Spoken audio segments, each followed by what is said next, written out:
Greetings to all in the name of lord and saviour Jesus Christ. దేవుని యొక్క పరిశుద్ధ నామమున మీకు అందరికి వందనములు. మనం బైబిల్ గ్రంథాన్ని క్రమ పద్ధతులు అధ్యయనం చేసుకుంటూ ఉన్నాం. పాత నిబంధన గ్రంథాన్ని 5 భాగాలుగా మనము విభజించుకున్నాం. మొదటి 5 గ్రంథాలు అంటే పంచకాండాలు అంటారు, దాన్ని ధర్మశాస్త్రం అంటారు. ఆదికాండం, నిర్గమకాండం, లేవికాండం, సంఖ్యాకాండం, ద్వితీయోపదేశకాండం. ఇది ఈ ఈ యొక్క 5 గ్రంథాల్లో రాయబడినటువంటిది ఇజ్రాయెల్ దేశానికి రాజ్యాంగము.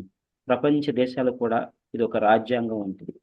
ఆ తర్వాత చరిత్రను గురించి మనం చూసుకుంటాం. యోషువ మొదలుకొని ఎస్తేరు గ్రంథం వరకు 12 గ్రంథాలు ఉన్నాయి. మూడవ భాగము జ్ఞానమును గురించి 5 గ్రంథాలు ఉన్నాయి. యోబు గ్రంథము, సామ్స్ కీర్తన గ్రంథము, ఆ తర్వాత మనకు సామెతలు ఉన్నాయి, ప్రసంగి, పరమగీతం. తర్వాత పెద్ద ప్రవక్తలు 5 ఉన్నారు.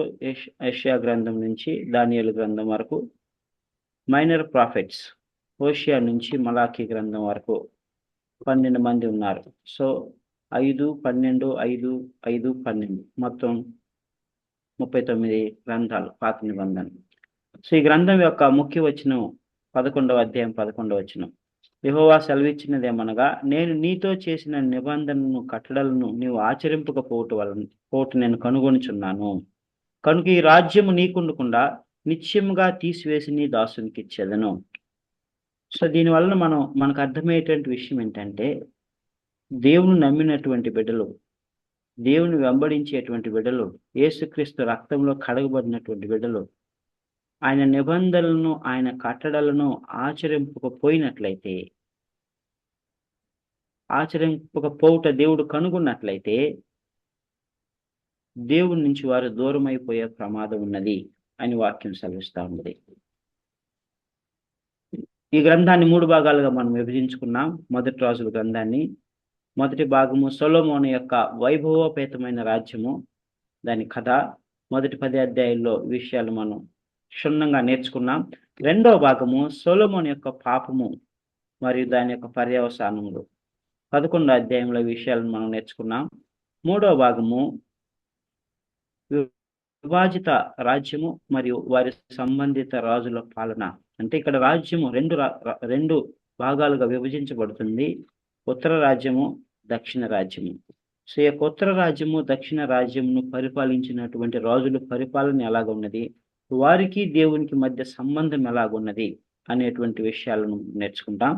ఇది 3వ భాగము. 12వ అధ్యాయం నుంచి 22వ అధ్యాయం వరకు ఈ విషయాలను మనం చూసుకుంటాం. అయితే మనం ఇప్పుడు ఈ 3వ భాగంలో ఉన్నాం. సో అగైన్ మనకు అందరికీ మరలా మర్చిపోకుండా జ్ఞాపకం ఉంచుకోవడానికి ఈ యొక్క స్లైడ్ని పెట్టాను. సో ఇజ్రాయేలు ఒక దేశముగా అవతరించిన తర్వాత, న్యాయాధిపతుల కాలం ముగిసిన తర్వాత, ఇజ్రాయేల్ ప్రజలు మాకు రాజు కావాలని కోరుకున్నప్పుడు దేవుడు సౌలు అనేటువంటి బెన్యామీను వంశస్థుడైనటువంటి వ్యక్తిని రాజుగా నియమించాడు. ఆయన 1050వ సంవత్సరం నుంచి 1010వ సంవత్సరం వరకు ఆయన పరిపాలించాడు. 40 సంవత్సరం ఆయన రాజుగా ఉన్నాడు.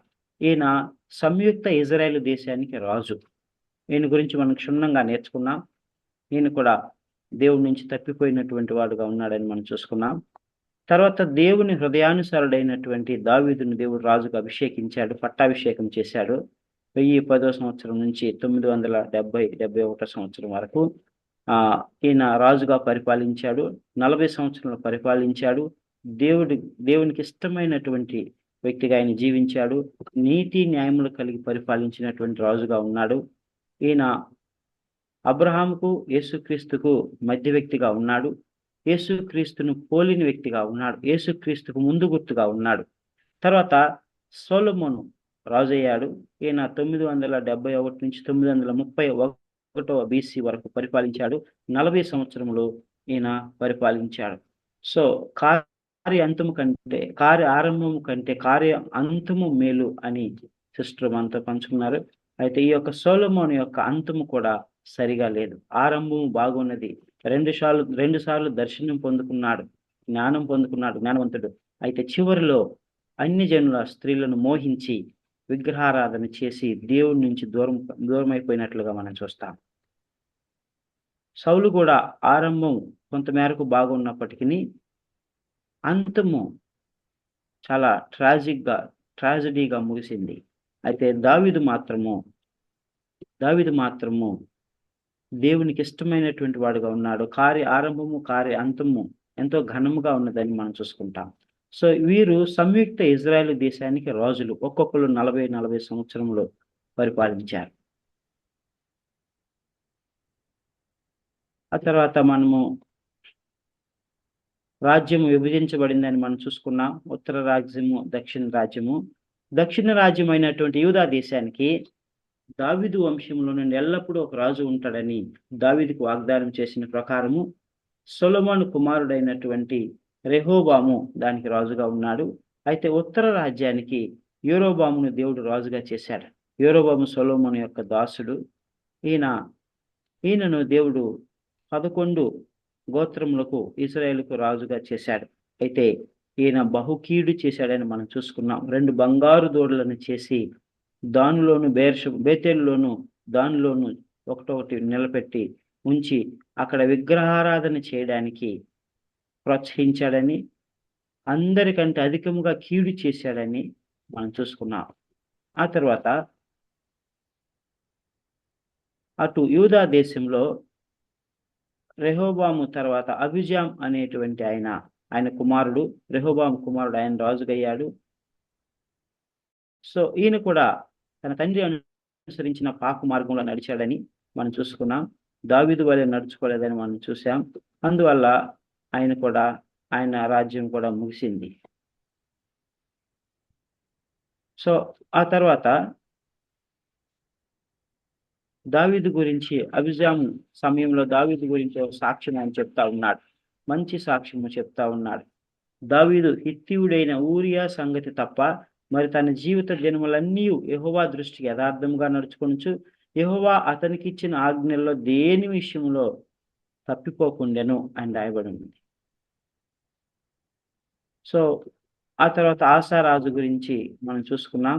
ఈయన కూడా యూదా దేశానికి రాజు. ఆరంభము మంచిగానే ఉంది. 41 సంవత్సరాలు పరిపాలించాడని మనం చూసుకున్నాం. అయితే ఈయన అంతము బాగోలేదు. 3 విషయాలు ఈయన తప్పిపోయిన వాడుగా ఉంటున్నాడు. దేవుని ఆశ్రయించడానికి బదులుగా వైద్యులను ఆశ్రయించాడు. ప్రవక్తలు హెచ్చరించారని వారిని జైల్లో వేశాడు. తర్వాత బెన్హదదు అనేటువంటి సిరియా ఆరాము రాజు అయినటువంటి ఆయన యొక్క సహాయం కోరాడు. ఎందుకు సాయం కోరాడు? ఇజ్రాయేలు మీద యుద్ధం చేయడానికి. ఎంత భయంకరమైనటువంటి స్థితి. దేవుని మరచి, దేవుని బిడ్డలను విడిచి ప్రవక్తలను ఆశ్రయించడానికి బదులుగా బెన్హదదు సహాయం కోరినాడు. సో ఈ విధంగా మనము లాస్ట్ క్లాస్లో చూసుకున్నాం. ఈరోజు మరికొంతమంది ఇజ్రాయేలు రాజుల గురించి మనం ధ్యానించుకుంటాం. సో ఇజ్రాయేలు రాజుల్లో యెరోబాము తర్వాత నాదాబు అనేటువంటి ఆయన రాజు అయ్యాడు. నాదాబు ఈయన యెరోబాము కుమారుడు. ఈ నాదాబు అనేటువంటి ఆయన 2 సంవత్సరములు పరిపాలించాడు. అయితే దేవుని దృష్టిలో ఈయన బహు చెడుతనము చేసినటువంటి వాడుగా ఉన్నాడు. చూడండి, మొదటి రాజుల గ్రంథము 15వ అధ్యాయము 1 Kings chapter 15 verse 25-26. యెరోబాము కుమారుడైన నాదాబు యూదా రాజైన ఆసా ఏలుబడిలో 2వ సంవత్సరమందు ఇశ్రాయేలు వారిని ఏలనారంభించి ఇశ్రాయేలు వారిని 2 సంవత్సరములు ఏలెను. అతడు యెహోవా దృష్టికి కీడు చేసి తన తండ్రి నడిచిన మార్గమందు నడిచి అతడు దేనిచేత ఇశ్రాయేలు వారు పాపము చేయుటకై కారకుడాయెనో ఆ పాపమును అనుసరించి ప్రవర్తించెను. సో తండ్రి చేసినట్లే చేశాడు. యెహోవా దృష్టికి కీడు చేసెను. ఇంక దానికి వివరణ అవసరం లేదు. Only 1 sentence. అంటే ధర్మశాస్త్రాన్ని మరిచాడు, విగ్రహారాధన చేశాడు, తన తండ్రి నిలిపినటువంటి ఆ యొక్క బంగారు దూడలను పూజలు చేశాడు, బలులు అర్పిస్తూ వచ్చాడు.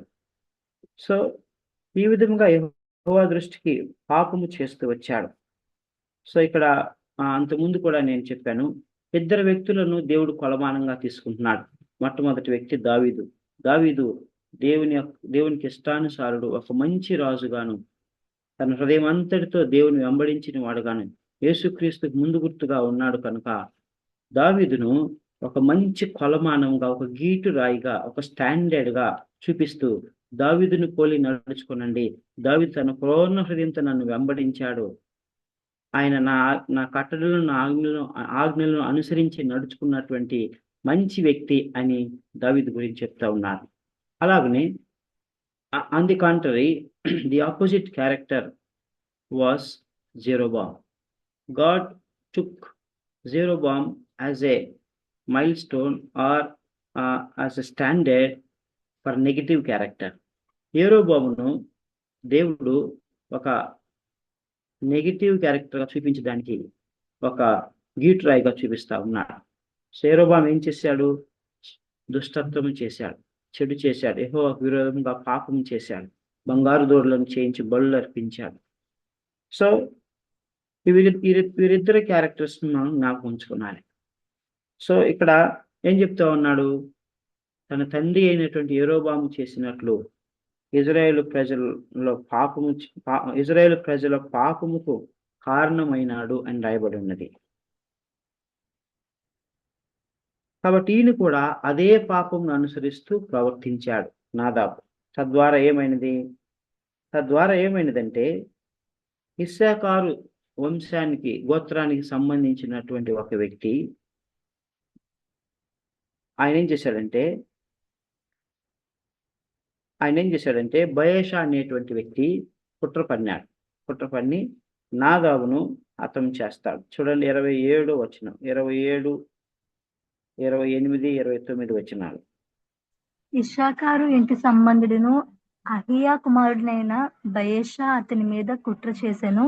నాదాబును ఇశ్రాయేలు వారందరూ ఫిలిస్తీయుల సంబంధమైన గిబ్బోతోనుకు ముట్టడి వేయుచుండగా గిబ్బోతోనులో బయేషా అతన్ని చంపెను. రాజైన ఆసా ఏలుబడిలో 3వ సంవత్సరమందు బయేషా అతన్ని చంపి అతనికి మారుగా రాజాయెను. తాను రాజు కాగానే ఇతడు యెరోబాము సంతతి వారినందరినీ హతము చేసెను. ఎవరినైనను యెరోబామునకు సజీవునిగా ఉండనీయక అందరినీ నశింపజేసెను. తన సేవకుడైన షిలోనీయుడైన అహియా ద్వారా యెహోవా సెలవిచ్చిన ప్రకారంగా ఇది జరిగెను. ఇక్కడ మనం చూసినట్లయితే ఇక్కడ మరొక వ్యక్తి వస్తా ఉన్నాడు. ఇతని పేరు బయేషా, అంటే ఇంగ్లీష్లో భాష అని రాయబడి ఉన్నది. ఈ బయేషా అనేటువంటి వ్యక్తి ఇస్సాకారు వంశానికి చెందినటువంటి వాడు. ఈయన ఏం చేశాడంటే కుట్ర పన్ని ఈ యొక్క నాదాబును హతము చేశాడు. నాదాబును హతం చేసి ఈయన రాజుగయ్యాడు. రాజు అయిన వెంటనే ఏం చేశాడు? యెరోబాము వంశంలో ఉన్నటువంటి పురుషులందరినీ, వారి బంధువుల్లో, వారి కుటుంబంలో ఎవరిని కూడా మిగలకుండా అందరిని కూడా హతం చేశాడు. ఎందుకు ఇది జరిగిందంటే అహియా ప్రవక్త ఆల్రెడీ ప్రవచించాడు. ఎప్పుడైతే యెరోబాము భార్య మారువేషం వేసుకుని అహియా ప్రవక్త దగ్గర వెళుతుందో, తన కుమారుడు కాయిలా పడినందువలన అప్పుడు ఆయన ప్రవచిస్తాడు. ఆ ప్రవచనం ఇక్కడ నెరవేరబడుతూ ఉన్నది. ప్రియమైనటువంటి దేవుని బిడ్డలారా, దేవుడు అన్యాయస్తుడు కాడు, దేవుడు న్యాయమంతుడు. దేవుడు ఏమి చేస్తానని చెప్తాడు, అది చేస్తాడు. సో యెరోబాము కుటుంబానికి తీర్పుని తీసుకొస్తా ఉన్నాడు. అందరినీ నిర్మూలన చేసి ఇతను రాజయ్యాడు. ఇతను రాజైన వాడు మరి ఏం చేశాడు? రాజైన వాడు మంచిగా ఉన్నాడా? లేదు. ఇతను కూడా యెరోబాము వలె పాపం చేస్తూ వచ్చాడు. ఇతను కూడా మరి భయంకరమైనటువంటి విగ్రహారాధన చేస్తూ వచ్చాడు. చూడండి 16వ అధ్యాయము. ఇతను దాదాపుగా 24 సంవత్సరములు పరిపాలించాడు. అయితే ఇతని గురించి దేవుడు ఏం చెప్తున్నాడు?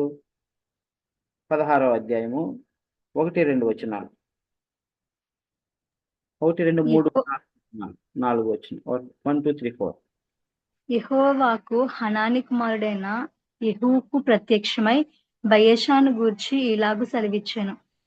నేను నిన్ను మంటిలో నుండి తీసి హెచ్చింపజేసి ఇశ్రాయేలు వారును నా జనుల మీద నిన్ను అధికారిగా చేసితిని. అయినను యెరోబాము ప్రవర్తించిన ప్రకారంగా నీవు ప్రవర్తించుచు ఇశ్రాయేలు వారగు నా జనులు పాపం చేయుటకు కారకుడివై వారి పాపముల చేత నాకు కోపం పుట్టించి ఉన్నావు. కాబట్టి బయెషా సంతతి వారిని అతని కుటుంబీకులను నేను సమూల ధ్వంసము చేసి నెబాతు కుమారుడైన యెరోబాము సంతతి వారికి నేను చేసినట్లు నీ సంతతి వారికి చేయబోచున్నాను. పట్టణమందు చనిపోవు బయెషా సంబంధికులను కుక్కలు తినును, బీడు భూములలో చనిపోవు వాని సంబంధికులను ఆకాశ పక్షులు తినును అనెను. ఇక్కడ మనం చూసినట్లయితే దేవుడు చాలా స్పష్టంగా సెలవిస్తా ఉన్నాడు. ఏమని సెలవిస్తా ఉన్నాడు? తీర్పు తీరుస్తా ఉన్నాడు. మొదటిగా దేవుడు అతనికి ఏ విధంగా మేలు చేశాడో జ్ఞాపకం చేస్తా ఉన్నాడు. ఏమంటున్నాడు? నిన్ను మంటిలో నుండి తీసి హెచ్చింపజేసి ఇజ్రాయేలు వారును నా జనుల మీద నిన్ను అధికారిగా చేసి తిని, ఇజ్రాయేలు మీద నిన్ను రాజుగా చేశాను, నువ్వు అర్హుడు కాదు, అయినా కూడా నిన్ను రాజుగా అధిపతిగా నేను చేసి ఉన్నాను అని సెలవిస్తా ఉన్నాడు.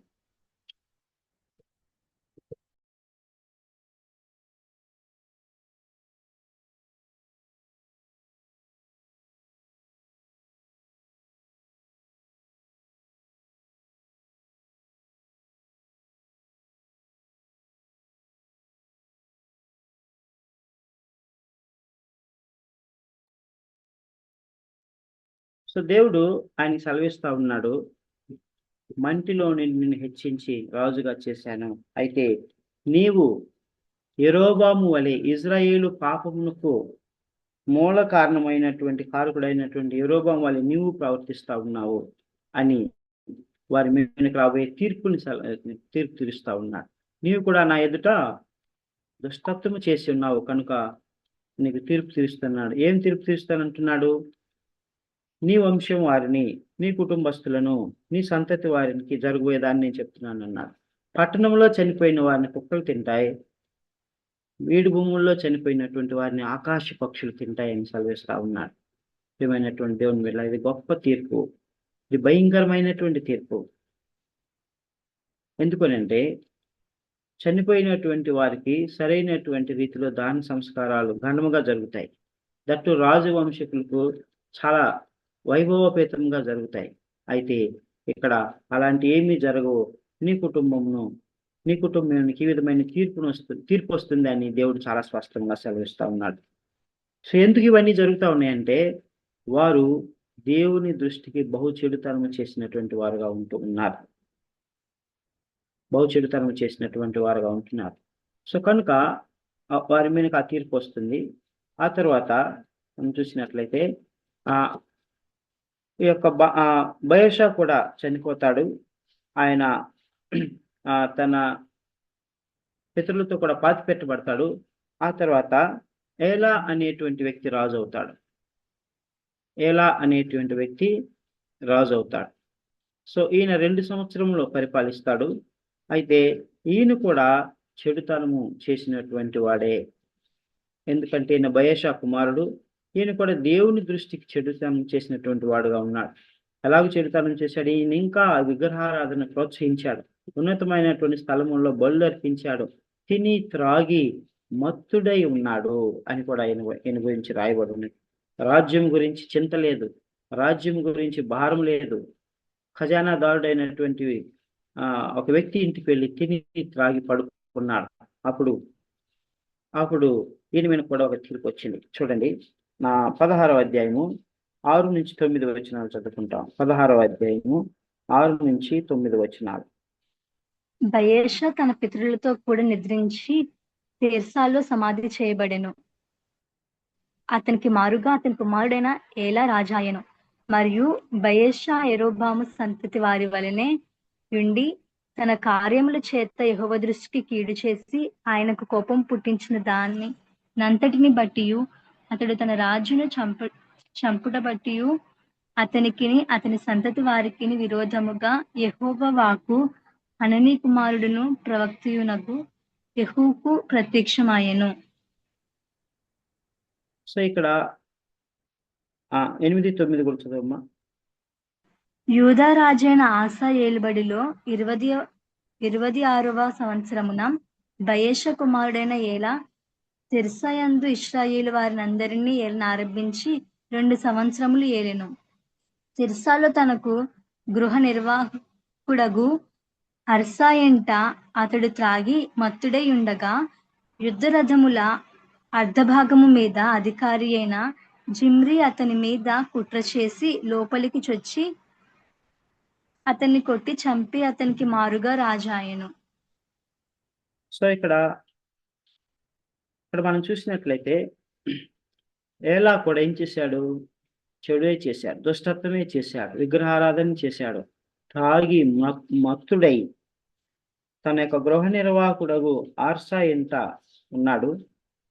అప్పుడు యుద్ధ రథముల అర్ధభాగం మీద అధికారి అయిన జిమ్రీ అనేటువంటి వాడు అతని మీద పడి లోపలికి చొచ్చి అతన్ని కొట్టి చంపి అతనికి మారుగా రాజయ్యాడు. సో ఇక్కడ మనం చూసినట్లయితే ఇజ్రాయెల్ దేశంలో ఎలాంటి రాజులు వస్తూ ఉన్నారు? దుష్ట రాజులు వస్తూ ఉన్నారు. ఎలాంటి సంస్కృతి వస్తూ ఉన్నది? దుష్ట సంస్కృతి వస్తూ ఉన్నది. విగ్రహారాధనతో కూడిన సంస్కృతి. అన్ని జనుల రాజుల వలె ఒకరినొకరు చంపుకోవడం, ఒకరినొకరు హత్య చేసుకోవడం, కుట్ర పన్నటం, అక్రమంగా రాజులు అవడం మనం చూస్తూ ఉన్నాం. ప్రియమైనటువంటి దేవుని బిడ్డలారా, ఇజ్రాయెల్ దేశాన్ని హత్యా రాజకీయాలుగా వారు చేసి ఉన్నారు. ఇజ్రాయెల్ దేశాన్ని విగ్రహారాధన దేశంగా చేసి ఉన్నారు. ఇజ్రాయెల్ పవిత్ర దేశాన్ని అన్ని జనుల దేశం వల్ల పాడు చేసినటువంటి వారుగా ఉంటూ ఉన్నారు. ప్రియమైనటువంటి దేవుని బిడ్డ, ఎంత బాధాకరం, ఎంత దుఃఖకరం, ఎంతో వేదన మనకు కలుగుతూ ఉంటుంది ఈ రోజుల గురించి చదివినప్పుడు. దేవుడు వారిని ప్రేమించి కరుణించి ఒక జాతిగా ఏర్పరిస్తే, వారిని భూమి మీద ఉన్నటువంటి జనులందరికంటే గొప్పగా హెచ్చిస్తే, వారు లెక్క కొంచెమైనను దేవుడు వారికి తోడుగా ఉండి శత్రువులందరి మీద జయమునిచ్చి కనాను దేశాన్ని స్వాస్థ్యంగా ఇస్తే, పాలు తేనెలు ప్రవహించే దేశాన్ని స్వాస్థ్యంగా ఇస్తే, శ్రేష్టమైనటువంటి ఆహార పదార్థాలను మరియు ఫలాలను వారికి ఇస్తే, వారు తిని త్రాగి మత్తులై అన్ని జనులను పోలి హత్యా రాజకీయాలు తెరతీసుకుంటూ విగ్రహారాధన చేస్తూ దేవుని కోపం రేపుతూ చెడు చేస్తూ ఉన్నారు. దావీదు తర్వాత ఏ ఒక్క రాజు కూడా సరిగా ఉన్నట్లుగా మనకు కనబడట్లేదు. యూదా రాజు అయినటువంటి ఆసా విగ్రహారాధనను తొలగించాడని మనం చూసుకున్నాం. ఆరాధనను ప్రారంభించాడని, దావీదును పోలి నడుచుకున్నాడని మనం చూసుకున్నాం. అయితే ఆయన ఉన్నతమైనటువంటి స్థలంలో బలు అర్పించడం మానలేదు. ఆ విషయంలో తప్పిపోయాడు. చివరిలో కార్యాంతంలో ఆయన చివరి దినాల్లో 3 పొరపాట్లు చేసినట్లుగా మనం చూసుకున్నాం. అది యూదా దేశానికి చెందినటువంటి రాజుల వృత్తాంతం. ఆ ఆసా యొక్క ఏలుబడిలో వచ్చిన అటువైపు ఆసా ఏలుబడి చేస్తున్నాడు. ఆసా సమయంలో ఈ ఇజ్రాయేలు ఈ రాజులందరూ కూడా భయంకరమైనటువంటి చెడుగు చేస్తూ ఉన్నట్లుగా మనం చూస్తాం. సో ఏలా తర్వాత జిమ్రీ అనేటువంటి వ్యక్తి, ఆయన ఎవరు? జిమ్రీ అనేటువంటి వ్యక్తి రథముల మీద అధిపతి, సో అధికారి. సో ఈయన ఏం చేశాడు? ఏలాని చంపేశాడు. ఏలాని చంపేసేసి ఆయన రాజుగా అయ్యాడు. సో అయితే ఈయన 7 దినాలే పరిపాలించాడు. ఈ విషయం ఇజ్రాయేల్ అందరికీ తెలిసింది. ఇజ్రాయేల్ అందరికీ తెలిసి వారు అనుకున్నారు, ఇతన్ని ఎవరు రాజుగా నిర్మించాడు? ఇతను కుట్ర చేసి తన సొంత జ్ఞానం చేత రాజు అవ్వాలని చూస్తున్నాడు, ఇతను మనకు వద్దు అని చెప్పేసేసి వారేం చేశారు? ఈయన కూడా చెడుగు చేశాడు, ఈయన కూడా దుష్టత్వం చేశాడు. కాబట్టి వారు ఏం చేశారంటే వారు మాకు ఈయన వద్దు అని చెప్పేసేసి మరొక వ్యక్తిని రాజుగా వారు ఎన్నుకున్నారు. అయితే ఈ యొక్క జిమ్రీ ఏం చేశాడంటే ఏలా వంశస్థులందరినీ కూడా చంపేశాడు, పురుషులందరినీ చంపేశాడు. ఎక్కడ మరలా వీరు నా రాజ్యమును తీసివేస్తారో, నాకు అడ్డు వస్తారో, మరలా నా మీద దాడి చేసి నన్ను చంపేస్తారో అని భయం పుట్టి ఏలా వంశస్థులందరినీ కూడా హతమార్చారు. రాజుగా అవడానికి అవకాశం ఉన్న వారందరినీ కూడా నిర్మూలించేశారు, హతం చేశారు. ఆ తర్వాత ఇజ్రాయెల్ ప్రజలు ఏమనుకున్నారంటే, no he is not our king, we will make our own king అని చెప్పేసేసి వారు ఏం చేశారు? ఒమ్రీని రాజుగా చేసుకున్నారు. చూడండి 16వ అధ్యాయము 15, 16, 17 వచనాలు. 15, 16, 17, 18. యూదారాజైన ఆసా ఏలుబడిలో 27వ సంవత్సరమున జిమ్రీ తిర్సాలో 7 దినములు ఏలెను.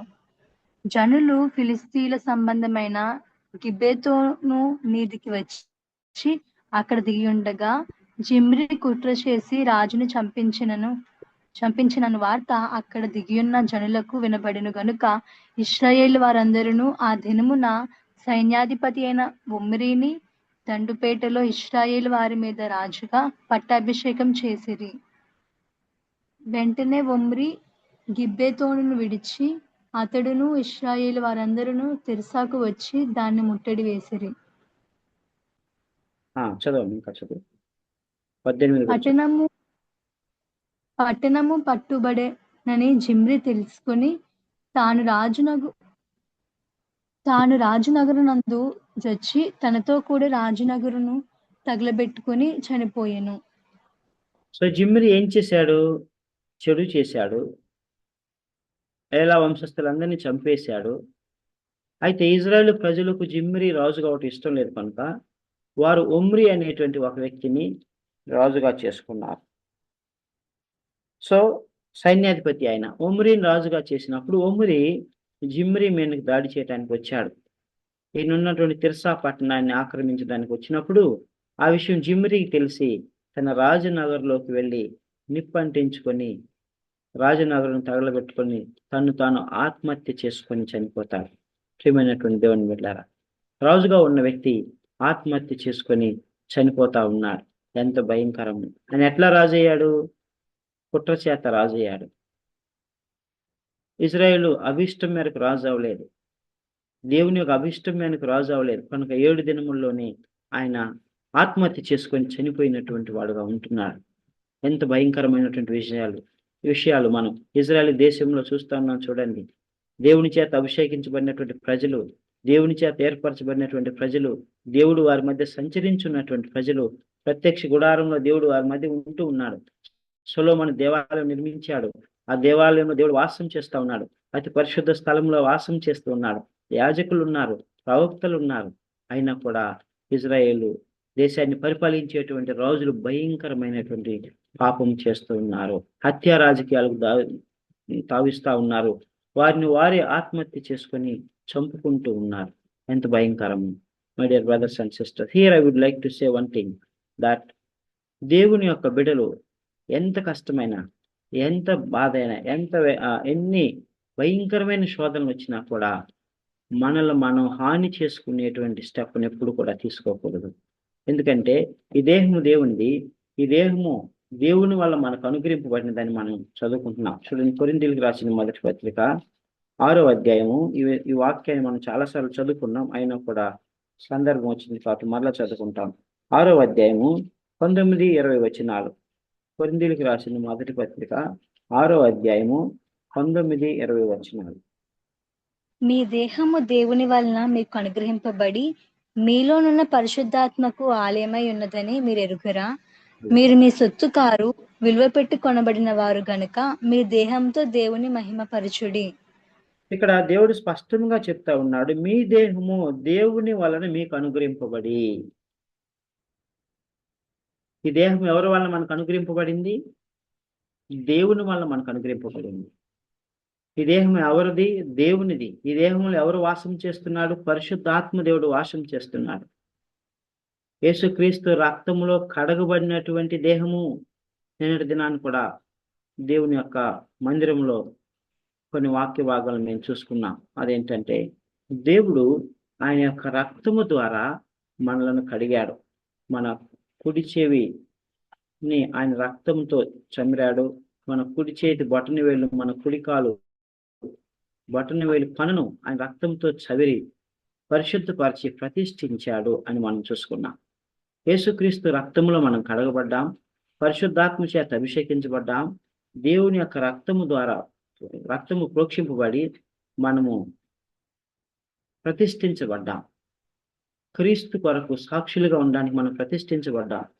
రోజులేని యాజక సమూహంగా మనం ప్రతిష్ఠించబడ్డాం. మనం పరిశుద్ధ జనము, మేలిమైన బంగారం వంటి వారము. మనం యుగయుగాలు దేవుని యొక్క మహిమరాజ్యంలో ఉంటాం. మనం దేవుని పోలి నడుచుకుంటున్నాం.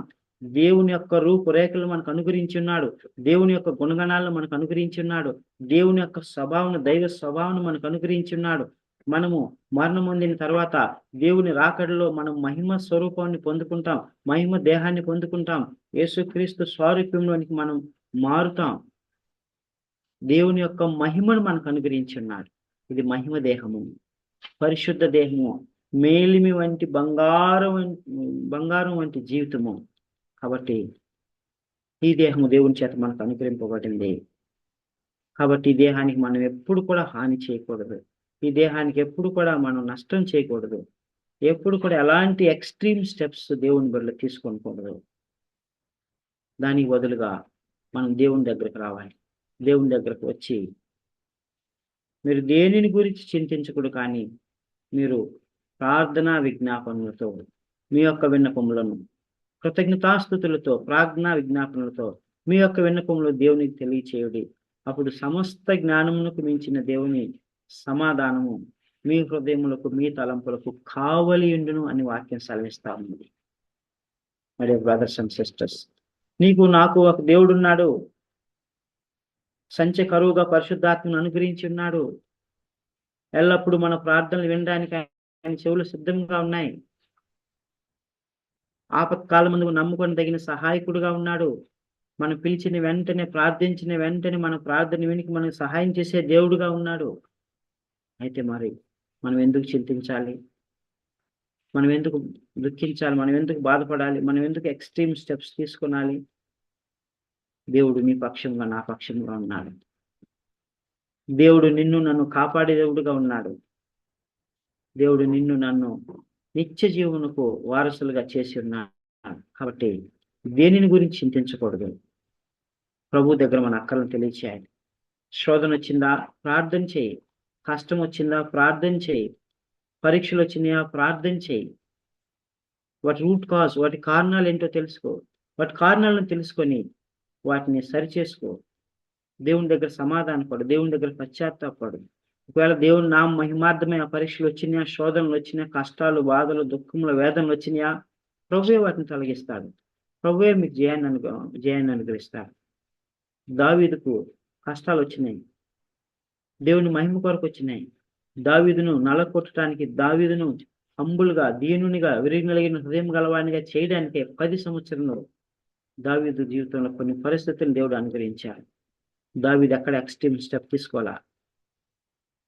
దావీదు యెహోవా కొరకు కనిపెట్టాడు, కన్నీరు కార్చాడు, ఏడ్చాడు, ప్రార్థన చేశాడు, దుఃఖాన్ని, బాధను దిగమింగుకున్నాడు. తర్వాత అద్భుత రీతిగా దేవుడు అతను రాజుగా చేశాడు. ప్రియమైనటువంటి దేవుని బిడ్డలారా, కొన్నిసార్లు మన జీవితంలో పరీక్షలు వస్తాయి, శోధనలు వస్తాయి. అవి మన పొరపాట్ల వల్ల రావచ్చు. దేవుని దగ్గర కనిపెట్టుకొని ఆ పొరపాట్లు ఏంటో తెలుసుకొని వాటిని సరి చేసుకునాలి. కొన్నిసార్లు దేవుని మహిమ మన దీనులుగా చేయడానికై, మనల్ని విరిగి నలిగిన హృదయం అనుభవంలోనికి నడిపించడానికై, మనలను ఒక గొప్ప పని కొరకు దేవుడు సిద్ధపరిచి మనల్ని దేవుడు నలగొడతాడు. నలగొట్టకపోతే మన శరీరము మాటలు, మన శరీరం లోబడదు. మన శరీరం సుబుద్ధిని ఆధారం చేసుకుని నడుచుకుంటుంది. కనుక దేవుడు నలగొడతాడు.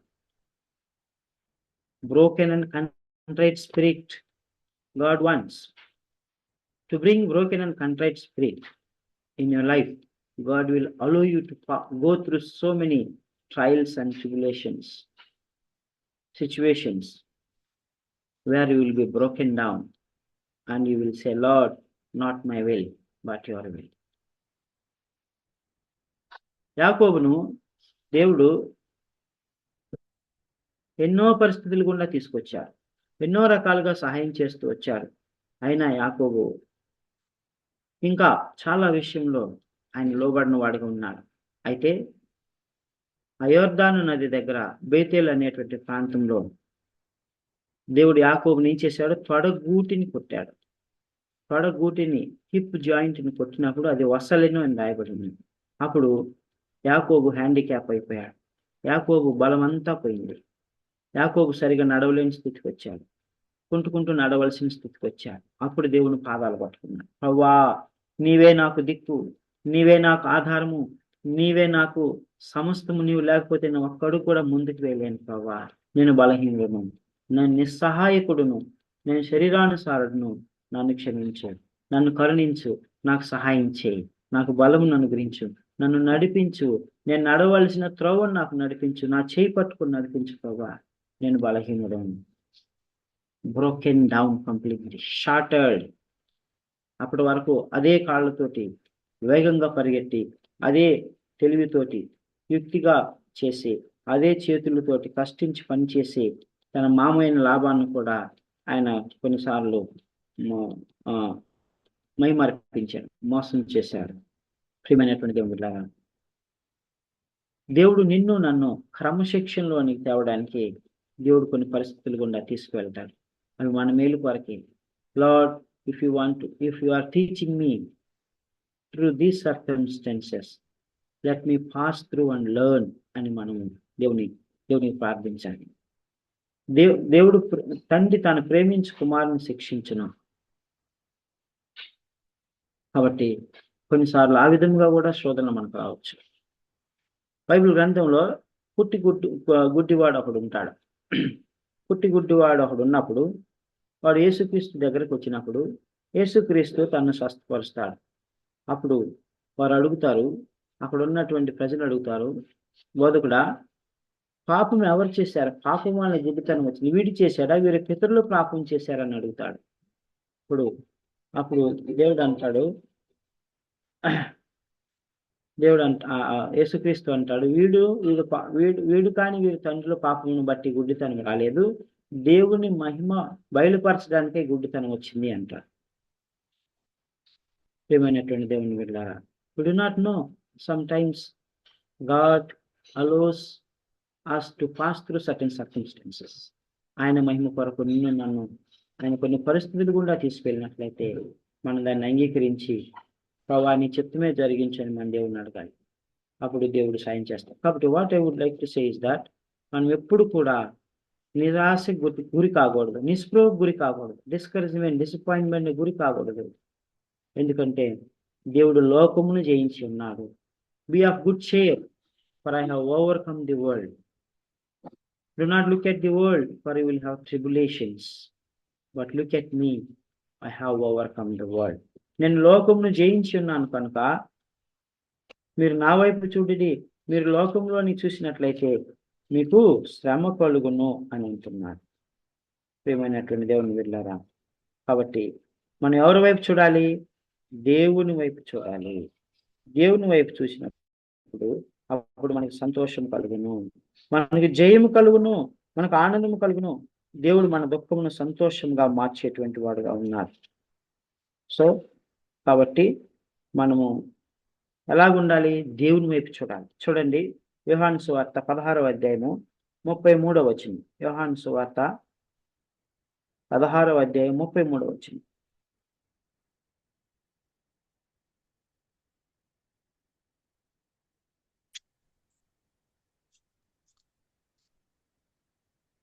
నా యందు మీకు సమాధానం కలుగునట్లు ఈ మాటలు మీతో చెప్పుచున్నాను.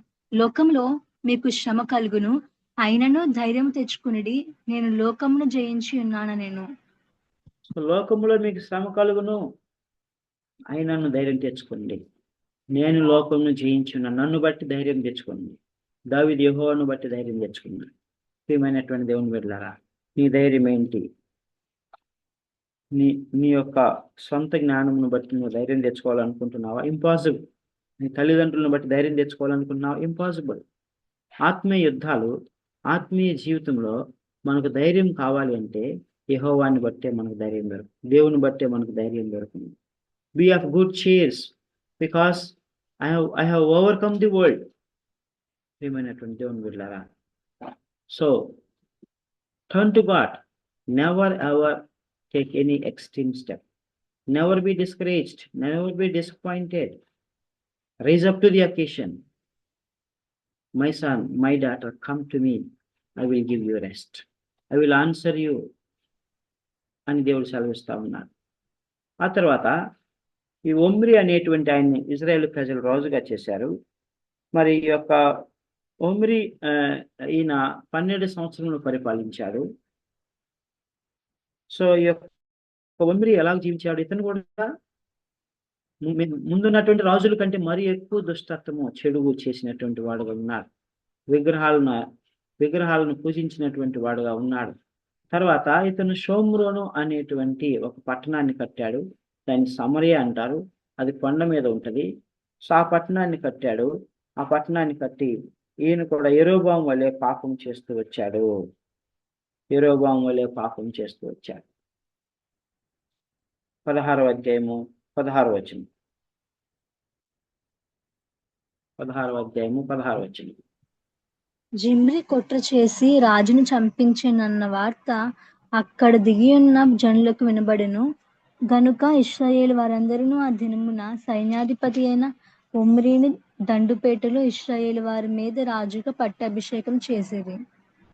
సో ఇక్కడ మనం చూసినట్లయితే ఇక్కడ 2 జట్లుగా విడిపోతారు. సో తిబ్ని అనేటువంటి ఒక వ్యక్తిని కూడా మరి ఇజ్రాయెల్లో కొంతమంది రాజు చేయాలంటే ఈ ఒమ్రి పక్షము ఉన్నవారు ఆ తిబ్నీని చంపేస్తారు. తిబ్నీని చంపేసేసి ఇప్పుడు ఒమ్రి అనేటువంటి వ్యక్తి రాజు అవుతాడు. అయితే ఈయన కూడా చెడుతనము జరిగించను అని 25వ వచనంలో మనం చూసుకుంటాం. ఒమ్రి యెహోవా దృష్టికి చెడుతనము జరిగించి తన పూర్వీకులందరికంటే మరి దుర్మార్గంగా ప్రవర్తించెను, యెరోబాము వలె నడుచుకొనెను. చాలు, ఈ 2 మాటలను బట్టి మనం ఒమ్రి గురించి మనకు అర్థమవుతుంది. సో ఒమ్రి కూడా చనిపోయాడు. అప్పుడు అతనికి మారుగా ఆహాబు అనేటువంటి వ్యక్తి రాజు అయ్యాడు. ఆహాబు అనేటువంటి వ్యక్తి రాజు అయ్యాడు. ఎవరైనా ఒమ్రి కుమారుడు. ఒమ్రి కుమారుడు ఆహాబు రాజు అయ్యాడు. ఇజ్రాయేల్ దేశానికి రాజు అయ్యాడు. ఇప్పుడు మనం ఇజ్రాయేలు దేశం యొక్క రాజుల గురించి మనం చూసుకుంటూ ఉన్నాం. ఈయన గురించి 16వ అధ్యాయం 2 నుంచి 33వ వచనం రాయబడింది. ఇతను 62 సంవత్సరములు పరిపాలించాడు. ఇతను కూడా గొప్ప పాపము, గొప్ప దుష్టత్వము, చెడు దేవుని ఎదుట చేసి దేవుని కోపం పుట్టించాడు. ఈయన విగ్రహారాధన భయంకరంగా చేశాడు. ఈయన వివాహం ఎవరిని చేసుకున్నాడు తెలుసా? యెజబేల్ అనేటువంటి సీదోనీయురాలను చేసుకున్నాడు. యెజబేలు సీదోను రాజు అయినటువంటి ఒక రాజు కుమార్తె.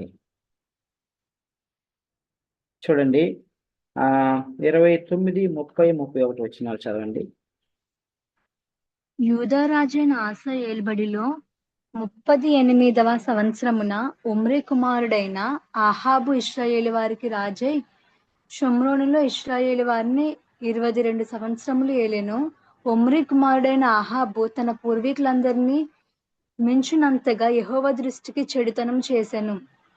నేబాతు కుమారుడైన యరొబాము జరిగించిన పాపక్రియలను అనుసరించి నడుచుకొనుట స్వల్ప సంగతి అనుకుని అతడు సీదోనీయులకు రాజైన ఎత్బయలు కుమార్తె అయిన యెజబేలును వివాహం చేసుకుని బయలుదేవతను పూజించుచు వానికి మ్రొక్కుచును ఉండెను.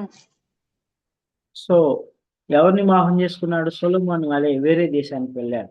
సీదోను రాజు కుమార్తెను వివాహం చేసుకున్నాడు. ఈ స్త్రీ భయంకరమైనటువంటి స్త్రీ. సీదోనీయులు అషేరా అనేటువంటి దేవతను పూజిస్తారు. ఈవిడ తనతో పాటు విగ్రహాలను తీసుకొచ్చింది.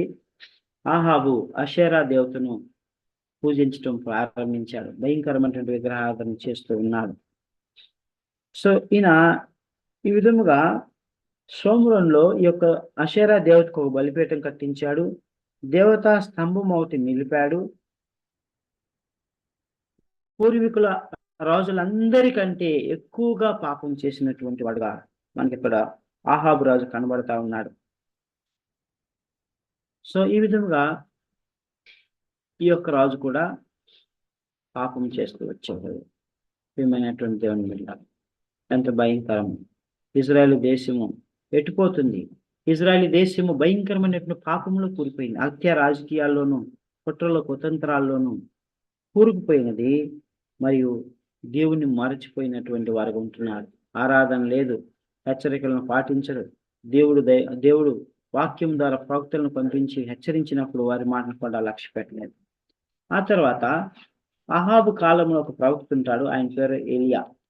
సో ఈ యొక్క ఏలియాకు దేవుడు చెప్తాడు, నువ్వు అహాబ్ దగ్గరికి వెళ్ళు, అహాబ్ దగ్గరికి వెళ్ళి అహాబు ప్రకటించు, ఈ సంవత్సరము వర్షము పడదు, భూమి మీద మంచు పడదు, కరువు వస్తుంది అని చెప్పు అని అని పంపిస్తాడు.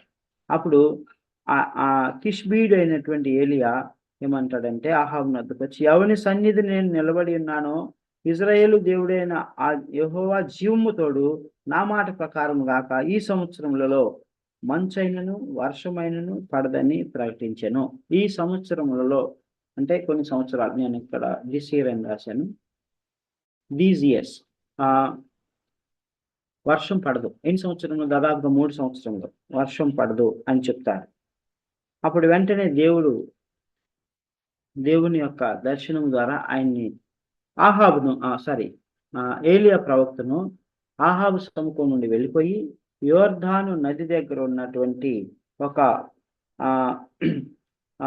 వాగు దగ్గరికి వెళ్ళమంటాడు. కెరీతు వాగు దగ్గరికి వెళ్ళమని చెప్తాడు. సో కెరీతు వాగు దగ్గరికి వెళ్ళు అని అంటాడు. సో అలాగనే ఆయన కెరీతు వాగు దగ్గరికి వెళ్తాడు. కెరీతు వాగు దగ్గరికి వెళ్ళినప్పుడు దేవుడు అంటాడు, నేను నీకు కాకోలము చేత ఆహారం సిద్ధపరుస్తాను, ఆ కెరీతు వాగులో ఉన్న నీరు త్రాగి కాకోలము తెచ్చేటువంటి ఆహార పదార్థములు తిను అంటాడు. కాకులు రొట్టెలను మాంసాహారమును తీసుకొచ్చును, నువ్వు వాటిని తిని భుజించి తృప్తిగా ఉండి ఆ కెరీతు వాగులో నీళ్లు త్రాగి అక్కడే ఉండు అని చెప్తాడు. అలాగనే దేవుని ఆజ్ఞ మేరకు తిష్బీడు అయినటువంటి ఏలియా ప్రవక్త కెరీతు వాగు దగ్గరికి వెళ్తాడు. ఆ కెరీతు వాగులో నీళ్లు త్రాగుతూ ఉంటాడు. అక్కడ దేవుడు ఆ కాకులను పంపించి శ్రేష్టమైన రాజభోజనంతో ఏలియాని పోషిస్తూ ఉన్నప్పుడు కరువు వస్తుంది. కరువు వచ్చినప్పుడు వర్షాలు పడలేదు కదా, ఆ కెరీతు వాగు కూడా ఎండిపోతుంది. ప్రియమైనటువంటి దేవుని బిడ్డలారా చూడండి, కరువు వచ్చింది, వర్షాలు లేవు, ఈయన కెరీతు వాగు దగ్గర రాజభోజనం భుజిస్తా ఉన్నాడు. కారణం ఎవరో తెలుసా? దేవుడు. ప్రియమైనటువంటి దేవుని బిడ్డలారా, మన చుట్టుపక్కల అలాంటి పరిస్థితులు రావచ్చు, కఠినమైన పరిస్థితులు రావచ్చు, భయంకరమైనటువంటి పరిస్థితులు రావచ్చు. అయితే యెహోవాను నమ్మిన వారికి ఏ కొదువ ఉండదు, యెహోవా యందు నమ్మిక ఉంచు వారికి ఏ కొదువ ఉండదని దేవుడు ఇక్కడ రుజువు చేస్తా ఉన్నాడు. ఏలియాకు సమస్తం దొరుకుతా ఉన్నది, చక్కగా భోంచేస్తున్నాడు, కూర్చుంటున్నాడు, ప్రార్థన చేసుకుంటున్నాడు, దేవుని సన్నిధిలో సమయం గడుపుతా ఉన్నాడు. ప్రియమైనటువంటి దేవుని బిడ్డలారా, మనం దేవుడిని నమ్మినప్పుడు, దేవునితో కూడా మనం నడిచినప్పుడు మన ప్రతి అక్కరిని దేవుడు తీర్చడానికి సమర్థుడు, ఆయన సృష్టికర్త అని మనం ఎరగాలి. చూడండి, మత్తయి సువార్త 6వ అధ్యాయము, మత్తయి సువార్త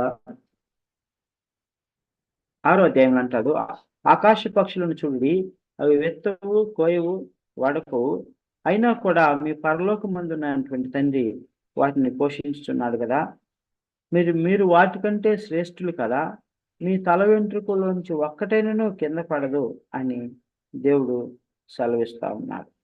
దేవుడు చాలా స్పష్టంగా సెలవిస్తా ఉన్నాడు. కాబట్టి ఆకాశ పక్షులను పోషించిన దేవుడు మిమ్మల్ని పోషించిన రేపటి గురించి చింతించకూడదు అని చెప్తాడు. 6వ అధ్యాయము 26వ వచనం నుంచి చదువుకుంటాం. 25వ వచనం నుంచి చదవండి. 6వ అధ్యాయము 25వ వచనం నుంచి. అందువలన నేను మీతో చెప్పినదేమనగా, ఏమి తిందుమో ఏమి త్రాగుదుమో అని మీ ప్రాణమును గూర్చినను, ఏమి ధరించుకుందుమో అని మీ దేహమును గూర్చినను చింతింపకుడి. ఆహారము కంటే ప్రాణమును, వస్త్రము కంటే దేహమును గొప్పవి కావా? ఆకాశ పక్షులను చూడుడి, అవి విత్తవు, కోయవు, కొట్లలో కూర్చుకొనవు, అయినను మీ పరలోకపు తండ్రి వాటిని పోషించుచున్నాడు. మీరు వాటికంటే బహుశ్రేష్ఠులు కారా? సో మీరు వాటికంటే బహుశ్రేష్ఠులు కారా? రేపటి గురించి చింతించుకుడి, రేపటి దినం దాని గురించి చింతించును అని వాక్యం సెలవిస్తా ఉన్నది. ప్రియమైనటువంటి దేవుని బిడ్డలారా, దేవుడు తను ప్రేమించినటువంటి ప్రజలను విడుగుని ఎడబాయిని దేవుడు అని మన వాక్యం ద్వారా మనకు అర్థమవుతా ఉన్నది. ఏలియాకి ఏ కొదువ లేదు. ప్రియమైనటువంటి దేవుని బిడ్డలారా, పనివాడు జీతానికి పాత్రుడైన వాక్యం సెలవిస్తా ఉంది. కాబట్టి దేవుడు గొప్ప దేవుడు. చూడండి, యాకోబు రాసిన పత్రిక 4వ అధ్యాయము 13 వచ్చింది. యాకోబు 4:13, 13-14. నేడైనను రేపైనను ఒకానొక పట్టణంలోకి వెళ్ళి అక్కడ 1 సంవత్సరం ఉండి వ్యాపారం చేసి లాభము సంపాదింతుము రండని చెప్పుకుని వారులారా, రేపేమి సంభవించునో మీకు తెలియదు. మీ జీవమేపాటిది? మీరు కొంతసేపు కనబడి అంతలో మాయమైపోవు ఆవిరి వంటి వారే. 15 కూడా చదవమ్మా. 15. కనుక ప్రభువు చిత్తమైతే మనము బ్రతికియుండి ఇది అది చేతుమని చెప్పుకొనవలెను. సో కాబట్టి ప్రభు చిత్తం అనేది ఇది చేయగలం, ఇది చేస్తాం అని చెప్పుకోవాలి. ఎందుకంటే రేపు ఏం సంభవించినో మనకి తెలీదు. మన జీవం ఏ పాటిది. ఏలియా దేవునికి సమర్పించుకుంటూ ఉన్నాడు. ఏలియా ప్రతి ఒక్కరిని దేవుడు తీరుస్తా ఉన్నాడు. ఆ తర్వాత ఆ యొక్క కెరీతు వాగు ఎండిపోయినది. అప్పుడు దేవుడు అన్నాడు, నువ్వు అక్కడి నుంచి సీదోనీయుల ప్రాంతానికి వెళ్ళు. అక్కడ సారిపోత అనే గ్రామం ఉంటుంది. అక్కడ ఒక స్త్రీ ఉంటుంది. ఆ స్త్రీ దగ్గరికి వెళ్ళు అని చెప్తాడు. అప్పుడు ఆయన వస్తాడు. ఆ స్త్రీ కట్టెలు వేరుకుంటూ ఉంటుంది, పుల్లలు వేరుకుంటూ ఉంటుంది, ఫైర్వుడ్ కోసం, వంట వండుకోవడం కోసం. అప్పుడు ఆ గౌని యొద్ద ఏలియా ప్రవక్త ఆ స్త్రీని చూసి, అమ్మా నాకు కొంచెం నీళ్ళు ఇవ్వు అని అంటాడు. అప్పుడు ఆ స్త్రీ నీళ్లు తీసుకురావడానికి వెళ్తా ఉంటే మరలా పిలిచి, అమ్మ నాకు ఒక చిన్న అప్పము చేసుకుంటాము అని అంటాడు. అప్పుడు ఆ స్త్రీ అంటది, అయ్యా కరువు కాలము, మా దగ్గర పిండి లేదు, కొంచెం పిండి మాత్రమే ఉన్నది. దానివల్ల నాకు నా కుమారునికి 1-2 అప్పములు వస్తాయి. అవి తిని ఆ తర్వాత మేము చనిపోతాము, మా దగ్గర ఏమీ లేదు అని బాధతో చెప్తారు. అప్పుడు ఏలియా అంటాడు, పర్వాలేదమ్మా, నువ్వు దానిలోనే మొత్తం వద్దు, దానిలోనే కొంచెం చిన్న అప్పం చేసి నాకు దేవుడు నీ పిండి పిసుకు పెట్టెను, నీ నూనె బొడ్డిని ఆశీర్వదిస్తాడు. ఈ క్షామకాలం అంతా కూడా నీ యొక్క పిండి పిసుకు తొట్టిలో కొరత ఉండదు, నీ యొక్క నీళ్ల బుడ్డిలో నూనె బుడ్డిలో కొరత ఉండదు అని చెప్తారు. చూడండి 17వ అధ్యాయము 14-15.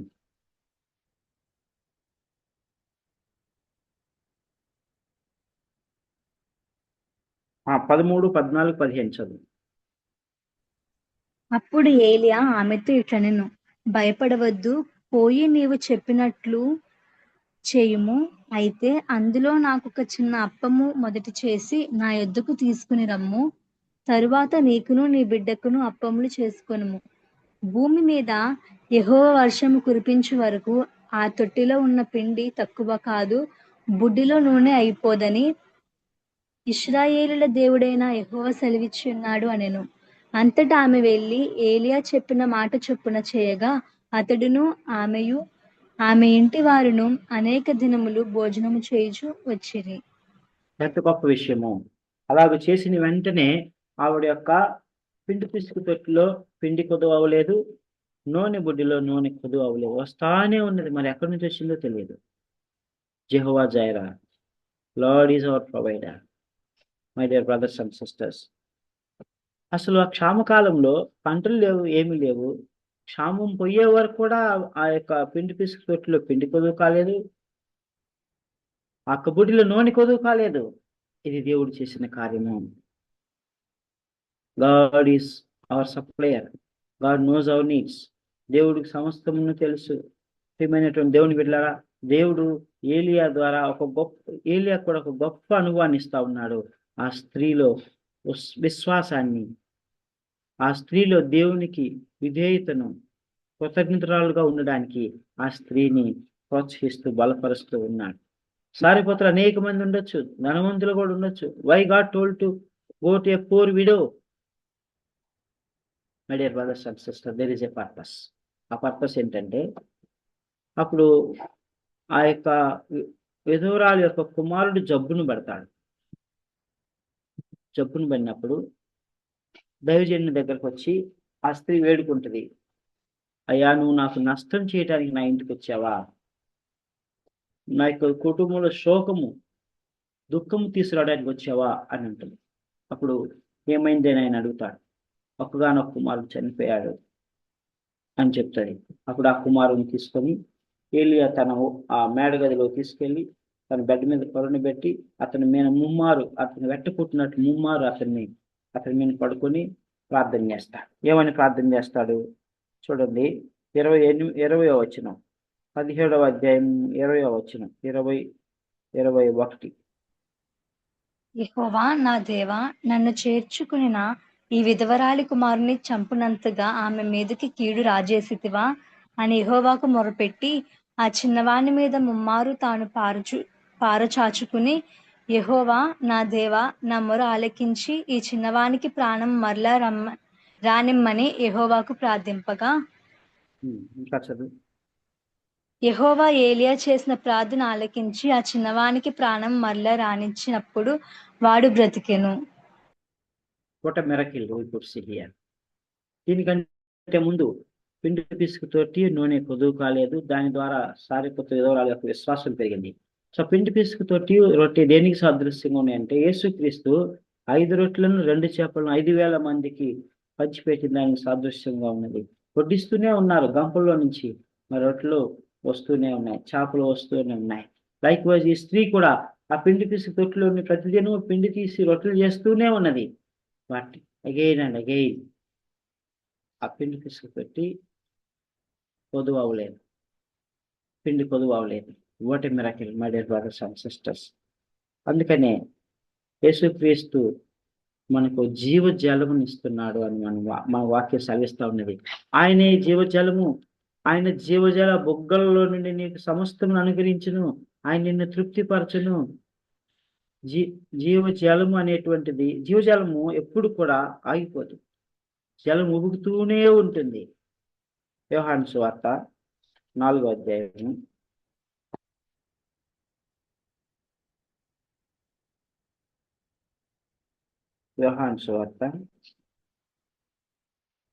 4వ అధ్యాయము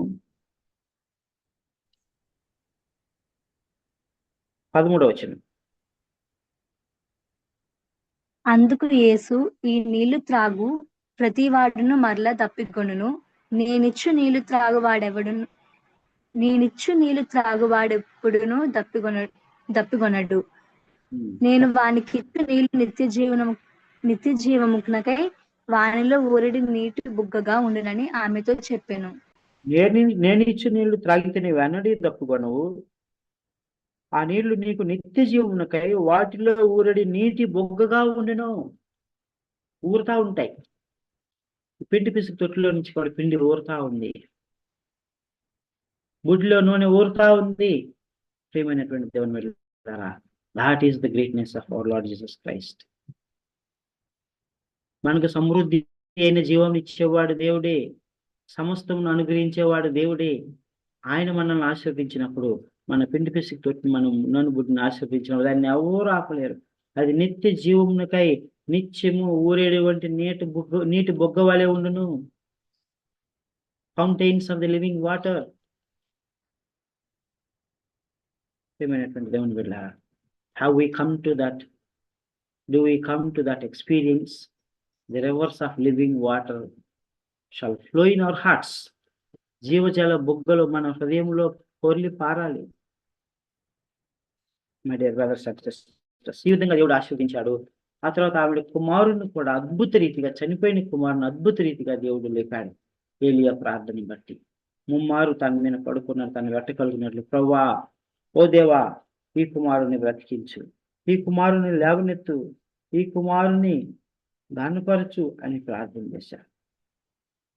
what a great man of God. ఆ స్త్రీ కూడా ఎంత గొప్ప విశ్వాసము. వెంటనే ఆ కుమారుడు బ్రతికాడు. బ్రతికి సజీవంగా ఆ స్త్రీకి అప్పగించేశాడు. What a great God, my dear brothers and sisters. So సారిపోతే విధవరాల దగ్గరికి ఎందుకు వచ్చాడంటే, ఇందుకొరకే ఆ స్త్రీ అక్కర్ని తీర్చడానికి, ఆ స్త్రీలో విశ్వాసం పెంపొందించడానికి, ఆ స్త్రీ కుటుంబంలో విషాదం జరుగుతుంది, ఆ విషాదాన్ని దూరపరచడానికి, ఆయనే మార్గము సత్యము జీవమని తెలియజేయడానికి, మరణ పునరుద్ధానములు ఆయన వశంలో ఉన్నాయని తెలియజెప్పడానికి. dear brothers and sisters? Do we have faith like the woman of Sarephath?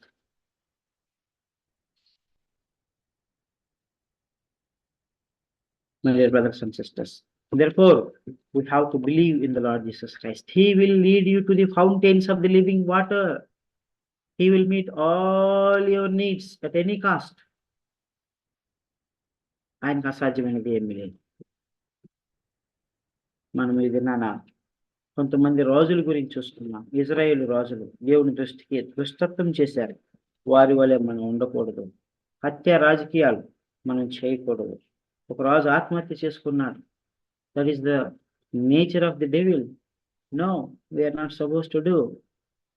ASHA వలె ఆరంభం మంచిగా ఉన్నది, అంతం ఆశా వలె ఉండకూడదు. యెరోబోము వలె ఉండకూడదు. దావీదు వలె మనం ఉండాలని ప్రభు జ్ఞాపకం చేస్తాను. ప్రియమైనటువంటి దేవుని బిడ్డలారా, ఏలియా ప్రవక్త వలె మనం కూడా రోషం కలిగి దేవుని కొరకు నిలబడాలని ప్రభు జ్ఞాపకం చేస్తా ఉన్నాడు. ఆ విధంగా ఉండాలని ప్రభు మనకు అందరికీ జ్ఞాపకం చేస్తూ ఉన్నాడు. దేవుడు జీవజల బుగ్గల ఎద్దకు మనం నడిపిస్తూ ఉన్నాడు. వాటి నుంచి మనం ఆ జీవజలాన్ని త్రాగుతూ తృప్తి పొందాలని ప్రభు జ్ఞాపకం చేస్తూ ఉన్నాడు. దేవుడి మాటలు దీవించిన దాకా ప్రార్థన చేసుకుందాం. Sister Aishwarya will be praying and closing.